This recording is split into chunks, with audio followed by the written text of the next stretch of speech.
Good evening, Dave. Do you mind if I ask you a personal question? Hello Dave, Bonjour Yvan, tu vas bien? ça va super, et toi? Très bien, content de te recevoir aujourd'hui. Moi aussi. Tu connais ma première question. Quel est ton plus ancien souvenir et quel âge tu penses que tu avais? Mon plus ancien souvenir, on va dire que c'était en maternelle. Je me souviens que ma mère était venue me chercher à l'école en me disant la directrice veut me voir. Euh, Parce qu'en fait, il y avait beaucoup d'élèves qui... en tout cas, j'influais sur beaucoup d'élèves. Et à l'époque, j'étais un peu turbulent. Et du coup, je me souviens que c'est ce souvenir-là. Je me souviens qu'elle était venue un peu en colère, me dire faut que j'aille voir la prof. C'est ta mère en colère parce qu'à la maternelle, t'étais déjà le caïd, t'étais celui J'étais qui... celui qui bougeait un peu dans tous les sens, ouais. T'étais grand déjà. Ouais, j'étais le plus grand de tous, donc ça me démarquait vachement des autres, ouais. Ouais, donc les autres te suivaient, t'étais un peu celui Ouais, c'est ça. qui avait la bonne parole. Ouais. Donc souvenir de peur, de honte, de quoi? Ouais, on va dire que c'était un peu, un peu bizarre à cette époque parce que je savais pas vraiment ce que ça voulait dire en fait. Là, si un jour quelqu'un vient me dire il y a 24 élèves dans ta classe qui font la même chose que toi parce que t'es grand, et... ouais, là je trouverais ça bizarre. Bon, à l'époque, pour moi c'était cool. Quel est ton trait de caractère principal? L'impatience. L'impatience. Je suis toujours impatient. Je suis un peu obsessionnel aussi. C'est-à-dire que dès que je fais un truc, dès qu'en tout cas je suis passionné par un truc, je le fais à 100%. À 100%. Et je m'attache à faire que ça toute la journée. Et à pas penser à autre chose. Quelles ont été les choses justement dans ta vie pour le moment que tu as joué à 100% comme ça, où tu t'es dit c'est une passion, c'est un truc et j'y vais, mais totalement? J'ai fait 6 ans de haut niveau de basket, où j'y ai consacré toutes mes journées. On s'entraînait 2 fois par jour, parfois même 3 fois. Ouais, ce qui est conséquent. Ouais. Donc ouais, je connais ce que c'est un peu l'obsession et le travail, en tout cas régulier et quotidien. Ça t'a amené où le basket? Parce que t'as commencé, tu avais quel âge? J'ai commencé à 10 ans Ouais. dans un petit club dans le sud de la France. Et j'ai été faire des détections à Pau à l'âge de 15-16 ans, il me semble. Ouais, et j'y ai passé 4 années là-bas. Et ensuite, je suis parti 6 mois aux États-Unis. Ton expérience aux États-Unis, c'était comment? C'était vraiment très très enrichissant. J'ai appris énormément de choses, sur moi-même surtout. Après, j'ai pas vécu le rêve américain parce que bon, j'étais au fin fond du Texas dans le désert. Donc c'est sûr que j'ai pas vécu toutes les folies des States qu'on peut penser ou qu'on peut imaginer. Oui, c'était concentré sur le sport. Ouais, voilà. C'était on avait cours le matin et 2 entraînements l'après-midi. Donc un vers 13h et un vers 19h. Et t'as pas voulu continuer, poursuivre au niveau du basket? Non, parce que au bout d'un moment, je me suis dit, vu que ça commençait vraiment à devenir vachement sérieux, je me suis dit, est-ce que c'est vraiment ça? Maintenant, tu peux plus reculer. Est-ce que c'est vraiment ça que tu veux faire? Et là, je me suis dit, bon, ben, je peux pas. Du coup, j'arrête ça et je fais de l'audiovisuel. Ta qualité principale? On va dire, ouais, mais malgré tout l'obsession, parce que ça me pousse à travailler constamment. Ouais. Ouais, on va dire c'est ça. On va dire ça. L'obsession pour quand t'as une idée, quelque chose de Ouais. fort que tu veux aboutir, tu vas Ouais. jusqu'au bout pour l'aboutir. Ouais, La persévérance. Voilà, exactement. Je ferai tout pour l'avoir et le plus vite possible.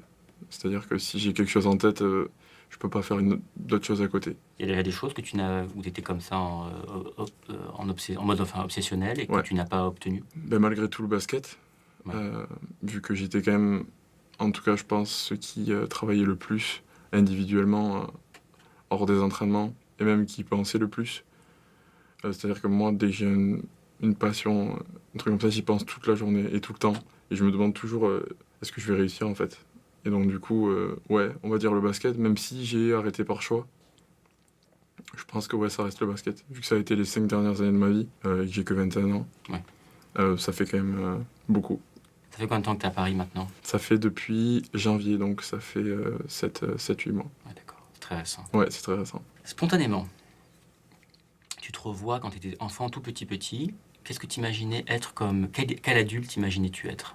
Je pense que j'ai toujours voulu transmettre, même depuis tout petit, un message positif en tout cas.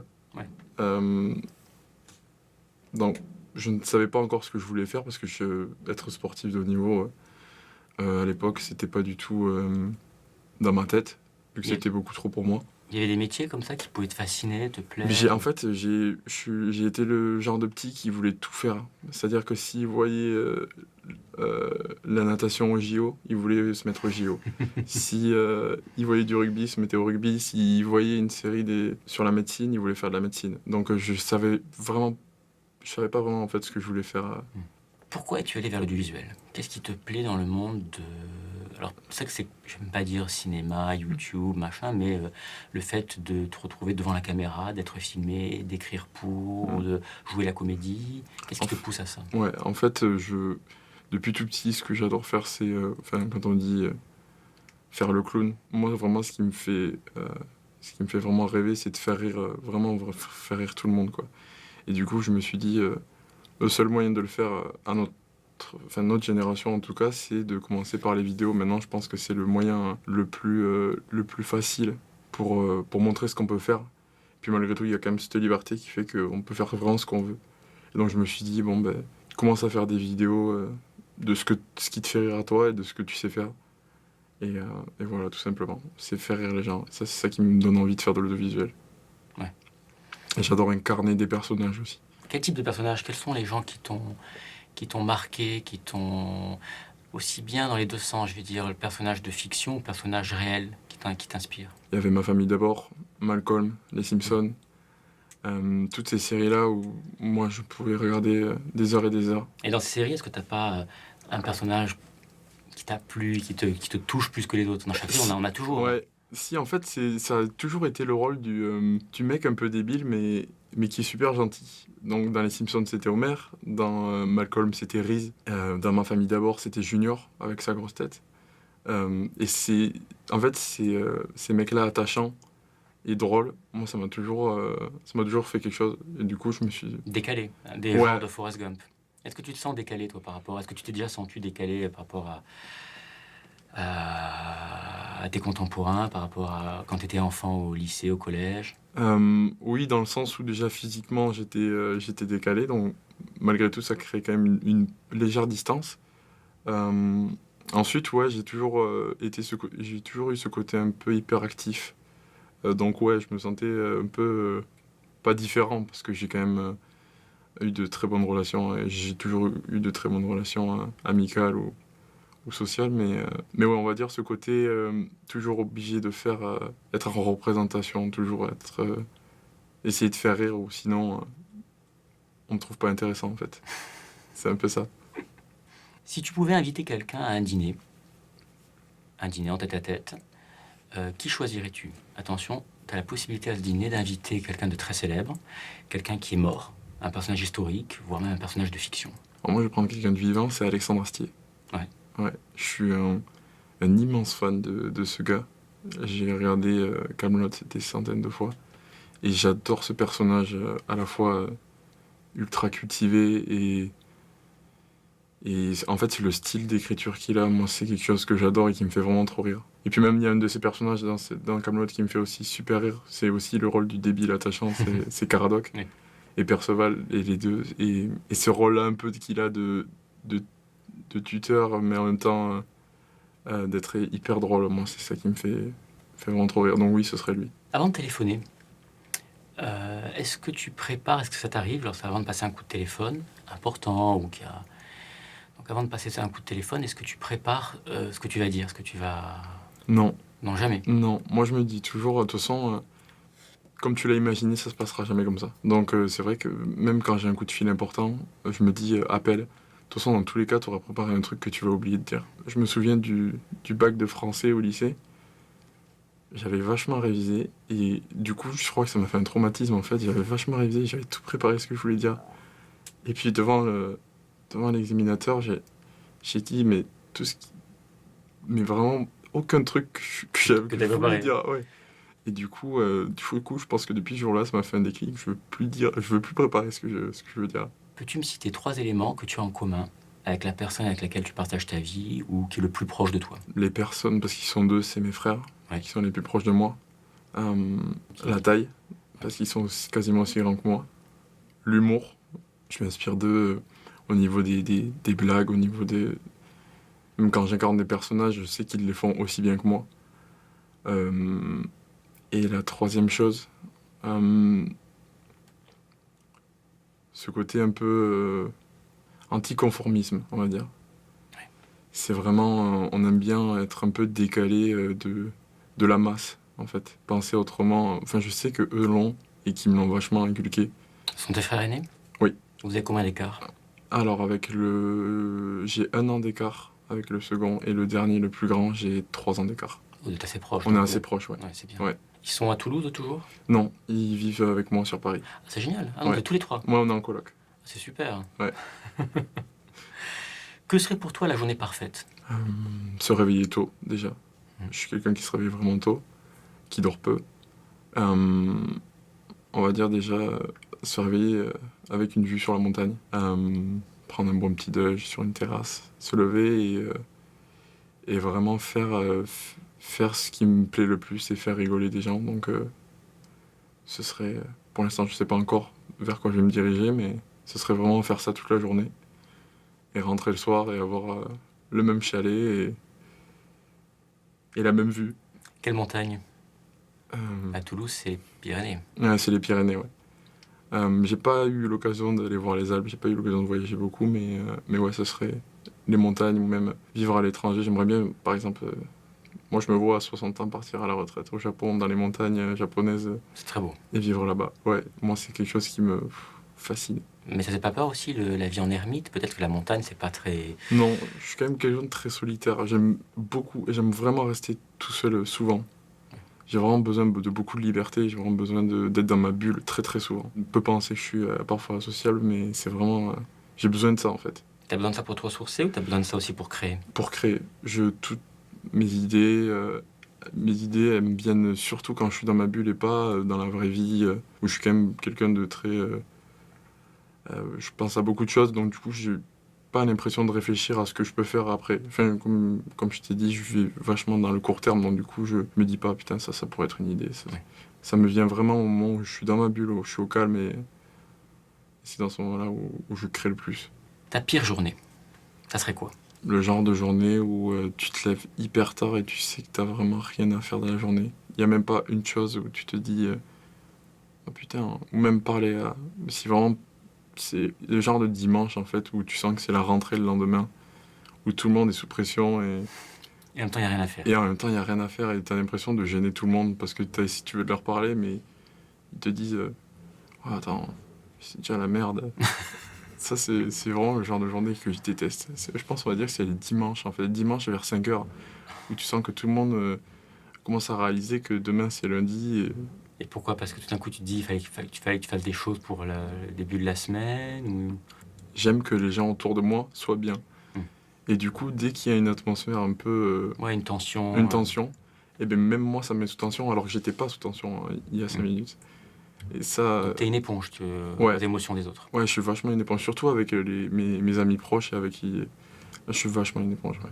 C'est amusant parce que le dimanche, je sais que c'est souvent un jour désagréable qu'on n'aime pas. Mm. Il y a peu de gens, enfin surtout quand on est jeune.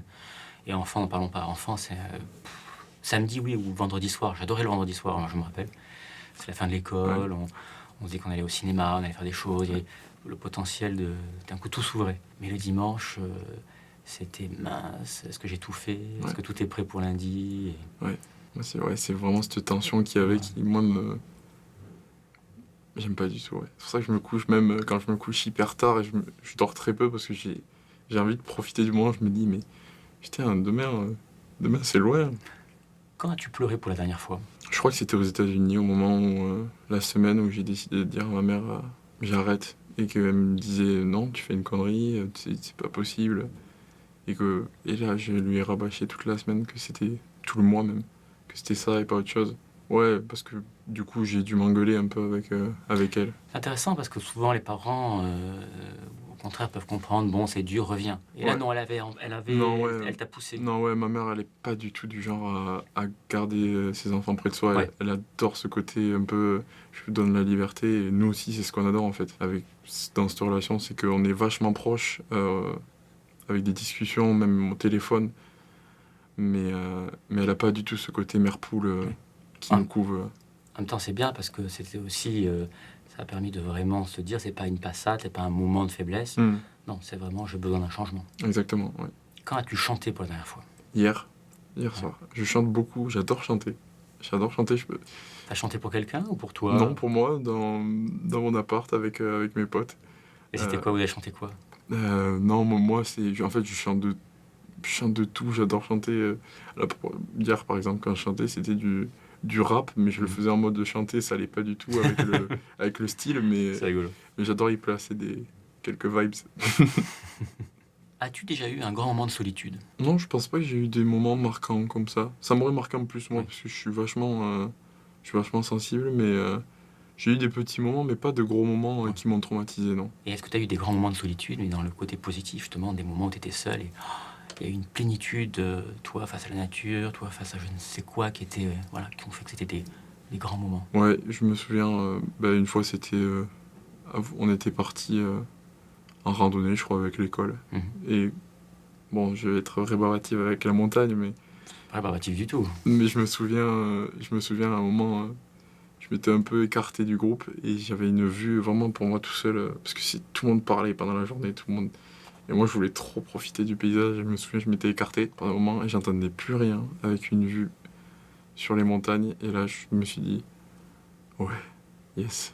C'est bon. Ok, là, c'est une bonne randonnée. Après, je suis reparti avec le groupe, c'était nul. Tu l'as retrouvé quand même. Ouais, voilà, du coup, parce que... Tu t'es pas perdu. Ouais. Non, du coup, je me suis fait engueuler comme d'habitude, Classique. mais ça valait le coup. Comment tu dois mourir? Très vieux. Mhm. Je me vois pas mourir. Déjà, j'ai pas envie. Je sais pas si on peut demander à quelqu'un de pas le faire. On est tous mortels. Hein. Ok, bon, mais C'est alors ça notre, marchera pas. c'est notre point commun à tous là-dessus. Hein. Ok, ça c'est intéressant à savoir. Du coup, je me vois mourir dans mon sommeil. Je veux pas le savoir. Et puis très tard. Ouais. En ayant dit des bonnes choses aux bonnes personnes. Est-ce qu'il y a des choses que tu n'as pas encore dit à des gens que tu aimes et qui sont proches de toi? Oui. Oui, parce que je suis quelqu'un de, malgré tout, un peu fier. Et du coup, je garde un peu beaucoup de sentiments. Et je trouve que la parole est très importante et très lourde, en fait. Et du coup, j'ai parfois peur de dire des choses... Peur de blesser? Non, peur de trop donner ou de trop donner d'importance à des gens. Enfin, qui savent qui sont importants pour moi, en fait. J'ai peur de donner cette confiance. En fait, j'ai très peu confiance aux gens proches. Donc, du coup, j'ai peur de donner de la confiance, en fait. Du coup, je garde pour moi. T'as peur d'exprimer tes sentiments, de leur dire Ouais. à quel point ils sont importants pour toi, à quel point tu les aimes. Ouais, c'est très... Je suis un peu pudique avec mes sentiments et ouais, du coup, je sais pas pourquoi j'ai cette retenue. Peut-être qu'il y a des gens dans ton entourage proche qui ne savent pas que tu les aimes aussi fort. Ouais, ça c'est sûr. Il y en a qui peuvent penser que c'est si par exemple je m'implique trop dans une engueulade ou un truc comme ça, ils peuvent penser qu'en fait c'est mon tempérament, mais en fait c'est vraiment parce que c'est des gens qui importent pour moi, à qui je tiens vraiment et du coup, ouais. Mais je sais pas, j'arrive pas à l'exprimer autrement. Je vais peut-être travailler dessus, ça peut être intéressant. On peut passer à côté de belles rencontres ou on peut passer à côté aussi de choses encore plus profondes au niveau amitié. Mais vaut mieux avoir ça qu'après se dire ah mince j'aurais dû. Ouais, c'est vrai. Il savait pas, elle savait pas, tu vois, c'est Ouais, mais c'est vrai que... avoir des regrets. Ouais, Faut pas en avoir. ouais, c'est vrai. Si demain tu devais te réveiller, on va faire des si demain, pendant une journée, dans le corps d'une femme, imagine. Mhm. Bon, tu es une femme pendant 24 heures. Qu'est-ce que Ok. tu fais? Je m'appelle comment? Tu t'appelles Ivana. Ah, Ivana. Comme Ivana Trump, qui était la deuxième femme de Trump. Ok. C'est notre futur président américain. Donc si je suis une femme, ok, je m'appelle Ivana. Donc à part épouser Trump, qu'est-ce que tu fais en 24 heures? Du coup, si j'épouse Trump, je finis pas ma journée. Non, tu tiens dans la tête. Voilà, c'est ça. Si je suis une femme, je pense que en tout cas, je m'impliquerai vachement dans ce que peut faire, par exemple, Mademoiselle, ces genres Oui. de causes contre le sexisme. Je pense que ce serait quelque chose Je déteste l'injustice. Et du coup, je pense que ce serait quelque chose qui me pousserait à travailler pour, en fait. Donc, si tu es une femme, tu serais une féministe. Ou quelqu'un Je qui serais- défend en tous les cas l'égalité. Exactement, ouais. Je serais quelqu'un qui défend l'égalité. D'accord. Tu sais, tu peux l'être en tant Et qu'homme le- aussi, et le sans aucun sexisme. problème. Oui, bien sûr, oui. Bien sûr, et je le défends. Ouais, je sais. Ben, merci beaucoup. Merci à toi. Je vais te laisser tout seul pendant 1 minute, ou disons que tu as 1 minute, pour envoyer ton message translunaire. qu'est-ce que c'est que le message translunaire? Mhm. Eh bien, c'est un message qui est destiné à une civilisation qui va découvrir en fait des traces de l'humanité à travers ces messages, après que la Terre ait disparu. Donc bien après notre mort, tu imagines. Bon, salut les gars. Je m'appelle Yvan. Je sais pas comment vous vous appelez vous. J'espère que vous avez des noms bien stylés. Juste pour vous dire que ici sur Terre, même s'il y a des trucs pas cool, il y a quand même des gens qui sont super intéressants. Il y a des choses à faire en plus. Il y a des choses à rectifier. Sachez que l'humain est capable de beaucoup de choses. Et capable de faire des choses qu'il n'en est pas conscient encore. Donc ce serait cool que vous ayez des trucs pour nous donner cette force-là, de savoir qu'on est capable de beaucoup de choses. Après, bon, n'ayez pas trop d'attentes non plus, on n'est pas des fous, hein. Attendez, faut se calmer. Mais voilà, moi je pense que vous avez l'air gentil, même sans vous connaître. Enfin, sachez-le, quoi, en tout cas, les gars. Et voilà. Et sachez que bordel de merde, il faudrait que ce soit tout le temps dit par tout le monde. Ce serait une langue nationale. Merci. Si tu es arrivé jusqu'ici et que tu en veux encore, clique ici en bas à droite. Et si tu veux voir ma prochaine vidéo, abonne-toi à ma chaîne en cliquant ici sur la gauche.